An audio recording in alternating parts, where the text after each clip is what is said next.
PNG happenings.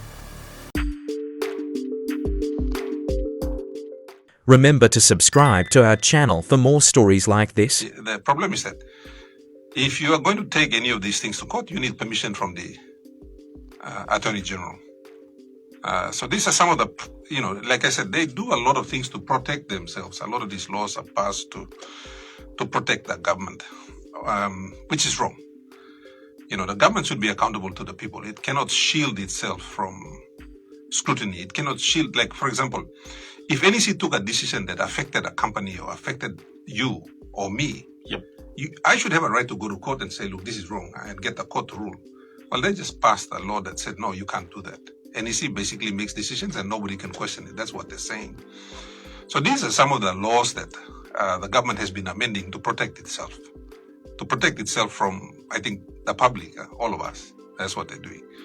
And so that's what we're doing. We're just going back to court to say, no, it's unconstitutional. It's unconstitutional. Throw it out. Rouse him. So coming back to my question. Oh, there's a lot. Well, look, I personally think that, members of parliament shouldn't become entrenched. You may go inside na lugi mo sa mo, garden blaming na ba imisinan lab na kaya over the time na stapa. And so I plan to serve as a governor for 10 years. And there were a few things that I wanted to achieve, and I've achieved most of them already. There are only two things left. One is the airport extension, which, we're working on it now.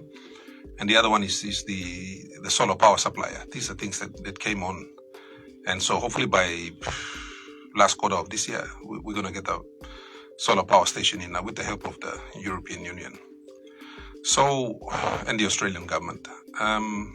So after that, there's not much for me to do. And I'm quite happy to go. I want to retire. I can't keep fighting with people that don't understand, and people with evil intentions, and all they want to do is protect themselves. But then, I guess when you're doing the right thing, all Manmeri looks away. So there's been a call, even across the country, which surprised me, to be honest. And that's why you see in the parliament sitting on Tuesday, I just kept quiet. I didn't want to make any noise. And credit to Kramer, Sepuka Temu, Kerenga Kua, amazing young James Nomane, young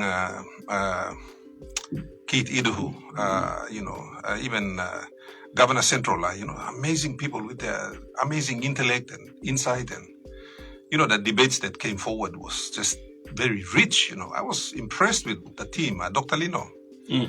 So, so I sat there and I decided not to become involved because I thought, online to all fitman lo karim heavy all stuff. So Larim all walking work now. So I just kind of didn't want to participate too much because they were doing a great job. They didn't need me to weigh in.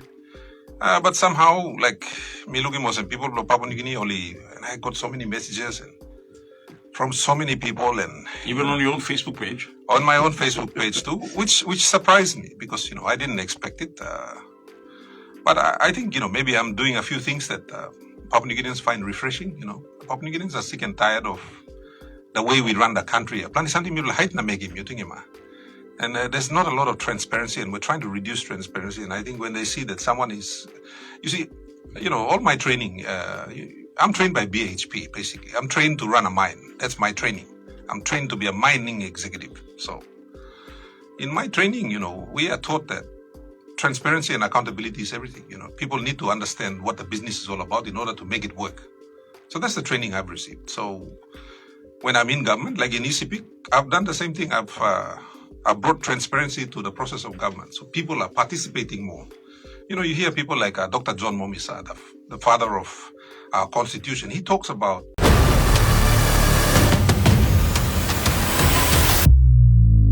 PNG happenings.